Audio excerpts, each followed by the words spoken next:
그런데 사망했던 은행 직원이 은행에 대출이 있었던 거예요.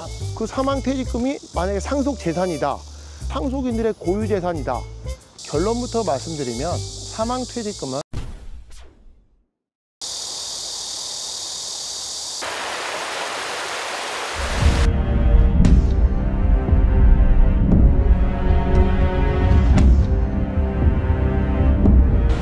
안녕하세요. 상속마스터 정변입니다.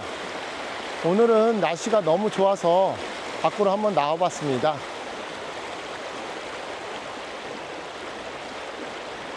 오늘의 주제는 사망퇴직금이 상속재산인지 아니면 상속인의 고유재산인지 여부에 대한 내용인데요. 일전에 생명보험 관련돼서는 한번 말씀하신 적이 있는데요. 예, 맞습니다. 생명보험금에 대해서는 판례가 상속인의 고유재산이라고 확립된 법리를 설치하고 있는데요. 사망퇴직금에 관해서는 그동안 판례가 없었습니다. 그러다가 2023년에 이 사망퇴직금에 대해서 판례가 선고됐는데요. 그 내용을 살펴보면 이렇습니다. 은행 직원이었던 사람이 사망을 했습니다. 그래서 그 사람의 상속인들이 당연히 상속재산을 물려받겠죠. 그런데 이 사망했던 은행 직원이 은행에 대출이 있었던 거예요.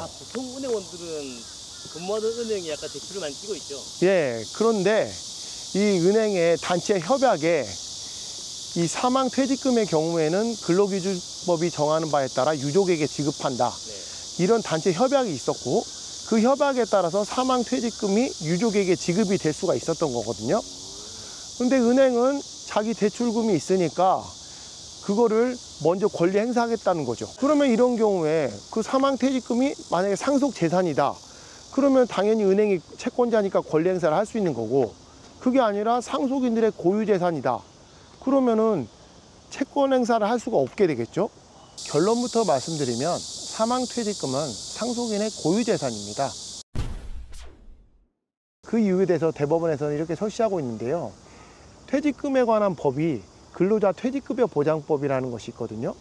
이 법에는 사망퇴직금에 대해서 아무런 규정이 없습니다.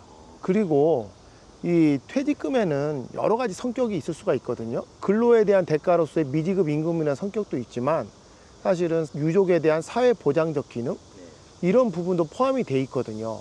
그리고 세 번째로는 이 단체 협약이라는 것이 어찌됐든 회사와 이 근로자들 간에 자율적인 교섭을 통해서 만들어진 거잖아요. 그러니까 가급적 존중을 해야 된다는 거죠.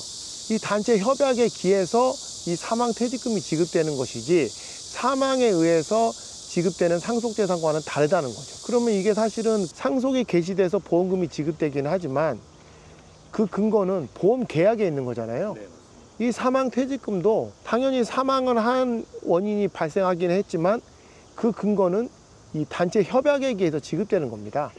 그렇기 때문에 유족 고유의 재산으로 본 거죠. 그래서 은행은 사망한 직원에 대한 대출금이 있다 하더라도 그 대출금을 가지고 이 사망퇴직금에서 상계를 하거나 권리 행사를 할 수는 없었던 거죠. 어떻게든 빚은 갚아야 되죠. 예, 뭐 빚은 갚아야 되는데 그래도 또 항상 자기 권리 행사를 잘 해야죠.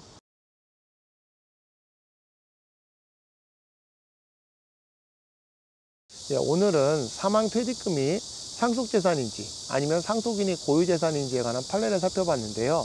그동안 사망퇴직금에 관한 판례가 없다가 작년에 선고된 대법원 판례에서 상속인의 고유재산이라고 판시가 되었습니다.